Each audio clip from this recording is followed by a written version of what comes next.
नमस्कार। अब हम लोग एलोट्रॉपिक फॉर्म ऑफ आयरन के बारे में हम पढ़ेंगे। एलोट्रॉपिक फॉर्म ऑफ आयरन से पहले थोड़ा सा हम डिस्कस कर लेते हैं कि एलोट्रॉपी वर्ड हमने कहाँ देखा है। जैसे कार्बन की बात करें, कार्बन कार्बन के हम कुछ फॉर्म्स पढ़े हैं, जैसे graphite, diamond, amorphous carbon that is lead, जो हम देखते हैं। तो ये तीनों के तीन फॉर्म है, एक ही एलिमेंट के बने होते हैं और तीनों रूम टेम्परेचर पे एग्जिस्ट करते हैं। इसे कहते हैं एलोट्रॉपिक फॉर्म्स। और ऐसी प्रॉपर्टी जो एलिमेंट दिखाता है उसे कहते हैं एलोट्रॉपी। एलोट्रॉपी वो प्रॉपर्टी है जिसमें एक ही एलिमेंट दो या दो से ज्यादा फॉर्म में एग्जिस्ट करता है। तो ये सेम चीज हम देखते हैं आयरन के साथ भी। आयरन भी कई सारे इलेक्ट्रॉपिक फॉर्म दिखाता है, जैसे ये वो टेम्परेचर पे डिपेंडेंट होता है। रूम टेम्परेचर पे बीसीसी, उसके बाद हायर टेम्परेचर पे एफसीसी, फिर बीसीसी। तो ये जो तीन फॉर्म है आयरन के, जो बीसीसी फॉर्म रूम टेम्परेचर पाए जाते हैं इसे अल्फा आयरन कहते हैं, और जो एफसीसी फॉर्म पाया जाता है उसे गामा आयरन कहते हैं। जो हाई टेम्परेचर पे फिर बीसीसी मिलता है इसे हम डेल्टा आयरन कहते हैं। ये चीज इंपॉर्टेंट चीज है इसको। लेकिन चूंकि आयरन जब हम बनाते हैं, जैसे पिग आयरन बनता है, पिग आयरन से स्टील बनता है, तो लेकिन ये जो चीज बनती है ये होती है सॉलिड सॉल्यूशन। क्या होती है? Solid solution. सॉलिड सॉल्यूशन का मतलब क्या होता है कि जो हम देखते हैं हर एक, जैसे एफसीसी स्ट्रक्चर है, इसकी पैकिंग हमने देखी 74% है।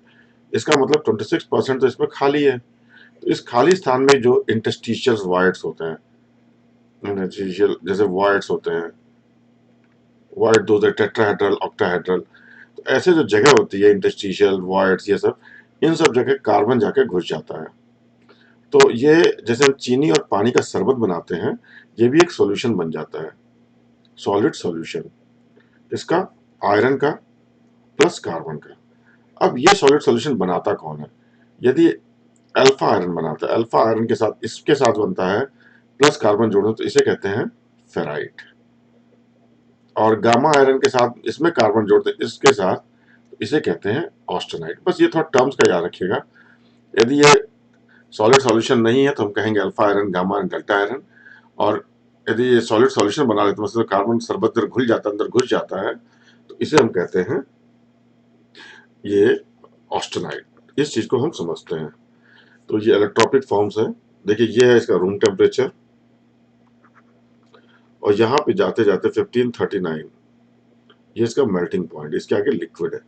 तो रूम टेम्परेचर से 768 यहाँ तक ये बीसीसी स्ट्रक्चर रहता है। आयरन, प्योर आयरन जिसमें 0% कार्बन है, इसे कहेंगे अल्फा आयरन। और यहाँ से लेके 910 ये सारे के साथ थोड़ा बढ़ता रहता है, यहाँ तक 1400 तक ये कहलाता है। ये थोड़ा कंपोजिशन पे डिपेंडेंट है, इसे कहते हैं 768 से ऊपर तक ये होता है गामा आयरन, जो कि एफसीसी होता है। यहाँ पे स्ट्रक्चर एफसीसी होता है। उसके ऊपर ये फिर बीसीसी हो जाता है। 1400 से लेके मेल्टिंग पॉइंट तक ये डेल्टा आयरन कहलाता है। चूंकि हमें पता है कार्बन जो है इसमें हमेशा रहता है, मतलब आयरन तो ऐसा प्योर कहीं मिलता नहीं है, हमेशा आयरन जो है एक सॉलिड सॉल्यूशन की तरह मिलता है। तो यदि ये अल्फा आयरन जब सॉलिड सॉल्यूशन बनाता है इसे फेराइट कहते हैं, और ये जो गामा आयरन बनाता है इसे ऑस्टेनाइट कहते हैं। एक और इम्पोर्टेंट चीज है वो जानने की मैग्नेटिज्म की। ये जब हम टेम्परेचर बढ़ाते हैं तो ये जो अल्फा ऑस्टेनाइट बनता है ये नॉन मैग्नेटिक होता है, ये नॉन मैग्नेटिक। तो रूम टेम्परेचर से ये जो जहां तक फेराइट रहता है ये थोड़ा मैग्नेटिक होता है। तो ये कुछ चीजें हम जान जाएंगे, इसको हम पढ़ेंगे। तो सॉलिड सॉल्यूशन ऑफ कार्बन सबसे इंपॉर्टेंट चीज है ये। आयरन के जो इलेक्ट्रॉपिक फॉर्म्स हैं ये solid solutions, octahedral, tetrahedral void जिसमें कार्बन घुस जाता है। तो ये कुछ चीजें फेजेस पढ़ना, जैसे austenite, pearlite, cementite, ledeburite, alpha iron. तो ऐसे में और से टर्म्स हमने बता दिया आपको। फेराइट, ऑस्टेनाइट की बात तो हो गई है, एक पर्लाइट की बात कर लेंगे जो आपके लिए बहुत कॉमन है।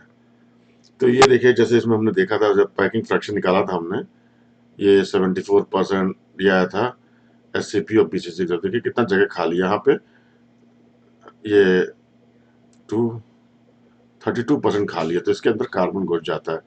ऐसे एफसीसी में 26%। तो ये जो जगह है ना बीच में आपको सफेद सफेद दिख रही है, जो जगह है ये सब वाइट्स हैं, यही टेट्राहेड्रल ऑक्टाहेड्रल आगे चल के बनते हैं, बीच में वाइट्स हैं। तो इसी में ये सॉलिड सॉल्यूशन बना लेता है।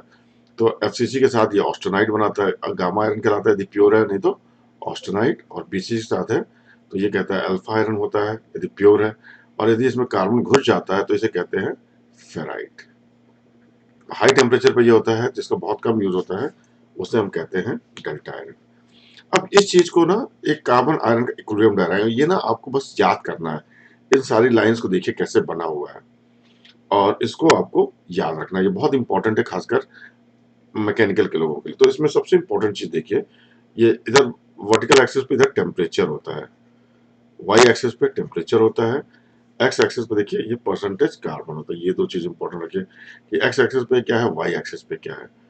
अब परसेंटेज कार्बन देखिए, ये 0 से 6% तक जाता है, ये मतलब मैक्सिमम 6.67% होता है, ये मैक्सिमम 6.67% यहाँ होता है, और ये 0 से इधर जाता है। और यहाँ देखिए ये परसेंटेज है 2.11, ये अलग डिफरेंशिएटिंग परसेंटेज है, इसको कहते हैं 2.11 तक, या इसको कहते हैं हम स्टील। और इसके इधर जो होता है 2.11 से 6.67 को, इसको कहते हैं कास्ट आयरन। देखिए नीचे लिखा है। अब स्टील में अब दो तीन टर्म्स और पढ़ते हैं।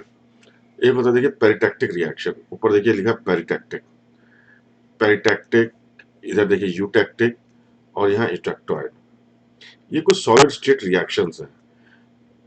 जैसे पेरिटैक्टिक का मतलब होता है एक लिक्विड, मतलब एक liquid plus solid will form another solid, और नाम अलग अलग। जैसे यहाँ देखिए, हम पहले भरना सीखें, इस डायग्राम को भरते हैं। जैसे ऊपर सब लिक्विड है, यहाँ लिक्विड है, और यहाँ पे हमें गामा है, यहाँ अल्फा है, ठीक है। तो इसके बीच में यहाँ क्या होगा, अल्फा प्लस गामा, दोनों के बीच की प्रॉपर्टी दोनों आधा आधा बांट लेंगे।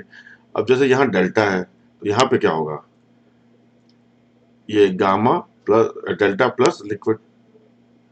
यहाँ पे क्या होगा, इस जगह यहाँ होगा डेल्टा प्लस गामा। इस तरीके से, जैसे यहाँ लिक्विड और डेल्टा तो लिक्विड प्लस डेल्टा, इस तरीके से हम भरना सीख लेंगे। तो इसमें तीन इंपॉर्टेंट चीज है, जो तीन इंपॉर्टेंट रिएक्शंस हैं वो हैं जो हमें जानना चाहिए। थोड़ा इसको मिटा के साफ कर लेते हैं। तो हमारे पास तीन रिएक्शंस है, यूटैक्टिक, यूटैक्टोइड और पेरिटैक्टिक रिएक्शंस। अब इसको हम देख लेते हैं कैसे करना है। एक एक रिएक्शन, पेरिटैक्टिक रिएक्शन, इसमें होता क्या है कि जैसे एक लिक्विड इस लाइन पर होता है। सबसे इंपॉर्टेंट चीज का टेम्परेचर क्या है, ये लाइन है, दैट इज 1493 डिग्री सेंटीग्रेड। पहली चीज आपको ये याद होनी चाहिए। और यहाँ पे क्या होता है, ये रिएक्शन नंबर 2। रिएक्शन क्या है वो देखते हैं। लिक्विड प्लस एक सॉलिड S1 विल फॉर्म एक नया सॉलिड S2। इसका एग्जाम्पल क्या है, liquid plus delta will form gamma. इसको ऐसा समझिए, liquid plus delta solution will form austenite. ये इसका एग्जाम्पल हो गया, इसका ज्यादा यूज नहीं होता है। दूसरा रिएक्शन होता है जो कास्ट आयरन में होता है, यूटैक्टिक रिएक्शन। ये किस टाइम पे देखिए, इसका किस कंपोजिशन पे होता है, ये होता है 0.16% पे। ये तीन चीजें आपको याद होनी चाहिए कि कौन सा टेम्परेचर पे होता है, रिएक्शन का क्या नाम है, और इसका ये है 2, और तीसरा ये कंपोजिशन। ऐसे यूटैक्टिक रिएक्शंस की बात करते हैं, किस टेम्परेचर पे होता है, पहला 11-14-7। रिएक्शन का नाम क्या है, ये है liquid will convert into solid S1 plus S2। Example क्या है इसका, liquid will form austenite plus cementite. Fe3C को हम क्या कहते हैं, सीमेंटाइट, ठीक है। ये हमने देख लिया। तीसरा रिएक्शन है यहाँ पे, जो इस लाइन पे होता है, और ये परसेंटेज, ये नेक्स्ट थिंग इज परसेंटेज। जो आपको थर्ड थिंग आपको जानना है, ये 4.3% पे रिएक्शन होता है। यूटैक्टिक रिएक्शन के लिए ये तीन इंपॉर्टेंट पॉइंट्स हैं, इसको देख लीजिए आप। इसके बाद यूटैक्टोइड रिएक्शन है, ये यूटैक्टोइड रिएक्शन। तो इस पे क्या है, इसका एग्जांपल क्या है, solid S will form S1 plus S2, या कुछ भी रख लीजिए, S will form S1 plus 2। Example क्या है, गामा ऑस्टेनाइट इज फॉर्मिंग, ये आपका सॉलिड S हो गया, ये S1 ये S2। एग्जाम्पल है, ये एक सॉलिड गामा, ये ऑस्टेनाइट जो था ये सॉलिड था, वो एक सॉलिड अल्फा मतलब फेराइट प्लस सीमेंटाइट बना रहा है। तो इस तरीके से ये इलेक्ट्रोलाइट है। ये रिएक्शन का सेकंड थिंग ये हो गया। तीसरा थिंग है किस कंपोजिशन पे होता है, तो ये कंपोजिशन क्या है, ये 0.8%, ये जो पॉइंट है ये आपका 0.8% कार्बन पे होता है। तो ये 30 चीजें आपको याद होनी चाहिए, ठीक है। अब कुछ और चीजें हम इसमें देख लेते हैं। इसको हम पहले साफ कर लेते हैं।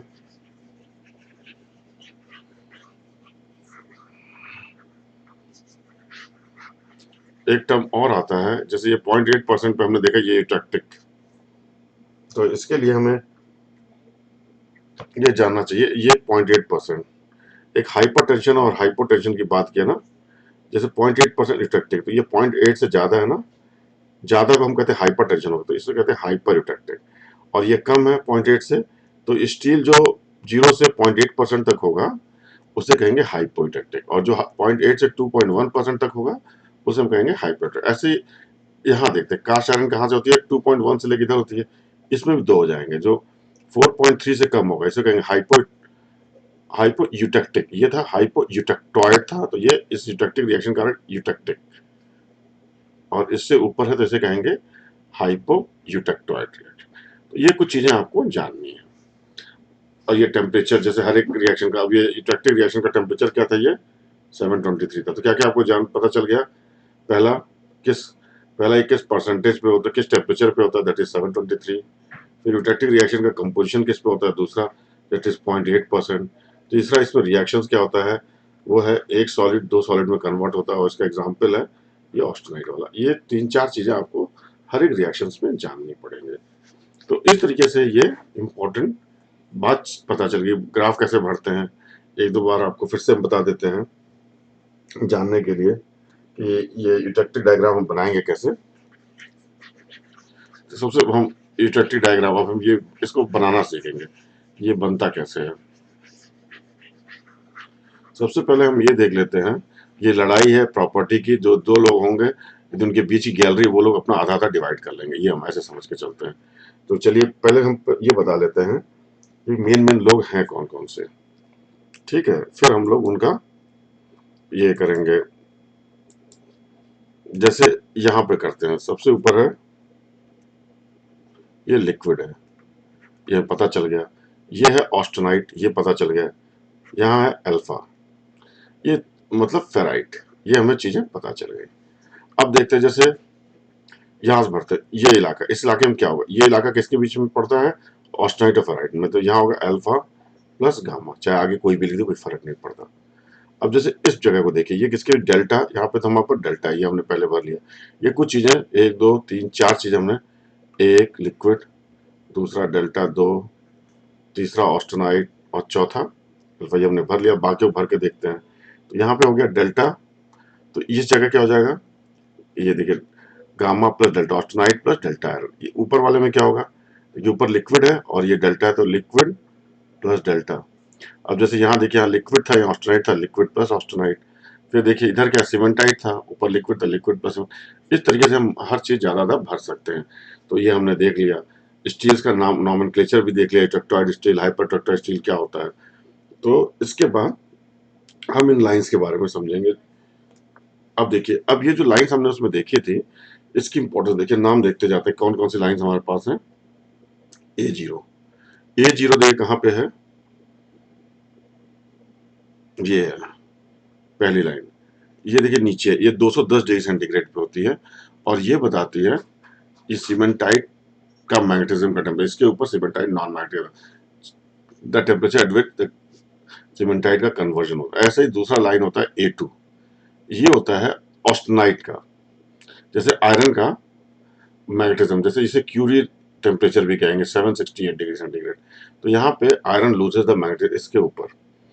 इसके बाद कुछ लाइंस होती हैं, जैसे ये A3 होता है, ये लाइन है, इस लाइन को A3 कहते हैं। मतलब ये बताता है कि किसी कंपोजिशन के लिए किस टेम्परेचर पे हीट करें ऑस्टेनाइट बन जाए। मतलब जैसे ये कोई कंपाउंड का कंपोजिशन, तो इस टेम्परेचर से ऊपर हीट करेंगे तो ऑस्टेनाइट बनेगा। यदि यहाँ है तो आपको इस टेम्परेचर हीट करना, मतलब ये बताता है क्या टेम्परेचर कंपोजिशन है कार्बन का उसके ऊपर। तो इस लाइन से वो टेम्परेचर मिलता है जब उसको ऑस्टेनाइट में कन्वर्ट करते हैं। यदि 0.8 से ज्यादा है तो वही सेम चीज हमें इस लाइन से मिलती है, इसे ACM लाइन कहते हैं। ये लाइन, ये दोनों लाइन A3 और ACM, ये ऑस्टेनाइजेशन के लिए बहुत इंपॉर्टेंट है। ऐसी एक लाइन ये है जो 723, इसको हम कहते हैं यहाँ पे यूटेक्टिक लाइन, यूटेक्टॉइड लाइन कहते हैं, यूटेक्टॉइड लाइन। इसके बाद ये रिएक्शन होता है यूटेक्टॉइड रिएक्शन, जिसमें gamma austenite changes to ferrite plus cementite Fe3C। तो और इस दोनों के मिक्सचर को हम कहते हैं परलाइट। अब इसको डिटेल हम देखेंगे होता क्या है परलाइट। तो ये रिएक्शन, तो ये तीनों रिएक्शंस बहुत इंपॉर्टेंट है, लाइन A3, ACM और A1। अब चूंकि कहीं कहीं ऐसा हो जाता है कि ये A1 लाइन और ACM अभी हम पढ़ेंगे आगे चल के, इसकी जगह हम हीट ट्रीटमेंट में कई कई जगह इसकी जगह हम इसी को यूज कर लेते हैं, तो A1 और A3 लाइन भी कहते हैं। बेसिकली ये A1 लाइन है, A3 कहीं कहीं लिखा जाता है A1 3, तो वो कंपोजिशन के हिसाब से, लेकिन आपको यह रखना है ये A3 लाइन है, ACM लाइन है, और इस लाइन को हम A1 लाइन कहते हैं, A1 लाइन। तो हमारे पास A0, A1, A2, A3, ACM। इसके कुछ और लाइन है, जैसे यूटेक्टिक लाइंस को A4 कहते हैं, इसके नीचे जाते ही यूटेक्टिक रिएक्शन होने लगेगा। ऐसे ही ये ऊपर वाली लाइन जो है जहाँ पे ये ऑस्टेनाइट बनता है कूल करने पे, इसे A5 लाइन कहते हैं।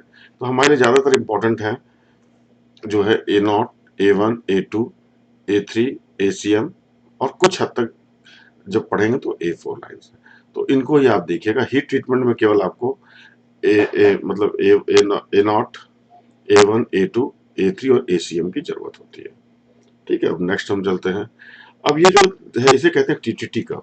बस आपको बहुत ज्यादा तो नहीं, बस आपको थोड़ा बहुत जानना है TTT curve, time temperature transformation. Time temperature, इसकी वाई एक्सिस पे टेम्परेचर होता है और एक्स एक्सिस पे टाइम होता है। ये बहुत कम कम टाइम की बात होती है। इसको इस ज्यादातर लॉगरिथमिक स्केल, लॉग स्केल पे प्लॉट करते हैं। या फिर देखिए कितना डिफरेंस टाइम का, 0.1 से 1 है, फिर 1 से 10 है, 10 से 100 है, 100 से 1000 हो जाता है। ये देखिए 1000 हो गया यहाँ पे 10,000 हो, तो इसको लॉग स्केल पे प्लॉट कर लेते हैं। ये बताता है कि 723 से किस रेट से कूलिंग करेंगे। ये कूलिंग का रेट होता है, जितना ज्यादा स्लोप होगा, स्लोप जितना ज्यादा होगा, मतलब जैसे ये एक लाइन ये खींचते हैं, ये लाइन और ये लाइन, तो आप देखोगे 2 और 3 में 3 का स्लोप, इसका स्लोप ज्यादा है, मोर। इसका मतलब होता है कि फास्ट कूलिंग है इसका। तो उसी हिसाब से इसमें स्ट्रक्चर्स बनते हैं। ये आपके इस लेवल पे तो नहीं, नेक्स्ट ईयर आप ये सब पढ़ेंगे ऐसा क्या होता है, लेकिन आप इसमें ये देखिए कि ये टीटीटी ग्राफ है, और इसमें वाई एक्सिस पे क्या है, एक्स एक्सिस पे क्या है, और ये कॉन्टिन्यूस कूलिंग पे डिपेंडेंट होता है। और ये ट्रांसफॉर्मेशन जो हम डिफरेंट टाइप ऑफ स्ट्रक्चर्स देखते हैं वो कैसे बनता है। एक इसमें एक बहुत हार्ड स्ट्रक्चर्स की बात करते हैं, एक चीज और हम आपको बताते हैं कि जैसे आप इसको ऐसे समझिए कि कभी भी किसी बंदे को स्वीट्स डिस्ट्रीब्यूट करना हो इस कॉलेज में, ठीक है, यदि टाइम लंच मान लो टाइम ज्यादा है, तो आराम से स्वीट सबको डिस्ट्रीब्यूट करेगा। यदि मान लो टाइम कम है और कुछ गलत चीज, मतलब किसी को कुछ इस तरीके की चीजें डिस्ट्रीब्यूट करनी है थोड़े से टाइम में और पूरी क्लास को, तो फिर ऐसा हो तो नहीं पाएगा, तो लूट पड़ जाएगी। लूट का मतलब क्या होता है कि डिस्ट्रीब्यूशन कुछ लोगों को तो मिल जाएगा, लेकिन कुछ लोगों के पास ज्यादा हो जाएगा, सम के पास मोर होगा, और कुछ को मिलेगा भी नहीं, कुछ के बहुत कम होगा और कुछ को नो हो जाएगा। तो इसी तरीके से जब हम कॉन्टिन्यूस कूलिंग, फास्ट कूलिंग करते हैं तो ये हो जाता है। उसके कारण क्या होता है, जैसे स्ट्रक्चर में इसमें कार्बन घुसा हुआ है, अब जैसे जैसे हम इसको ज्यादा टाइम देंगे तो कार्बन डिफ्यूज करता है, डिफ्यूजन का होता है। अब ज्यादा टाइम होगा, टाइम डिपेंडेंट होता है, मोर टाइम मोर डिफ्यूजन, और एक यूनिफॉर्म स्ट्रक्चर बनता है डिफ्यूजन, और हमें एक यूनिफॉर्म स्ट्रक्चर मिलता है। लेकिन कम टाइम हो तो स्ट्रक्चर यूनिफॉर्म नहीं होता है, तो इसमें स्ट्रेसेस डेवलप हो जाते हैं। इसी तरीके के स्ट्रेसेस या different type of morphology, stresses या मॉर्फोलॉजी डेवलप हो जाती है। और इसके कारण जैसे आपको क्या होगा कि स्ट्रक्चर डिफरेंट टाइप के मिलते हैं, और ये डिफरेंट मॉर्फोलॉजी के स्ट्रक्चर्स को ये हम कहते हैं मार्टेनसाइट, बेनाइट, ठीक है, पर्लाइट। तो ये चीज हमें समझ में आता है। तो हमारे लिए पर्लाइट आपके लिए भी इंपॉर्टेंट है और मार्टेनसाइट थोड़ा इंपॉर्टेंट। मार्टेनसाइट हार्ड स्ट्रक्चर है और पर्लाइट सॉफ्ट स्ट्रक्चर है। ये सबसे स्लो कूलिंग पे मिलता है, ये सबसे फास्ट कूलिंग पे मिलता है। बस ये आपके लिए फिलहाल तो आपको ये याद रखना है। तो देखिए इस चीज को कंपैरिजन के लिए हमारे पास हार्डनेस है, जिसका जितना हार्ड होगा उसका उतना ही स्ट्रेस ज्यादा होगा।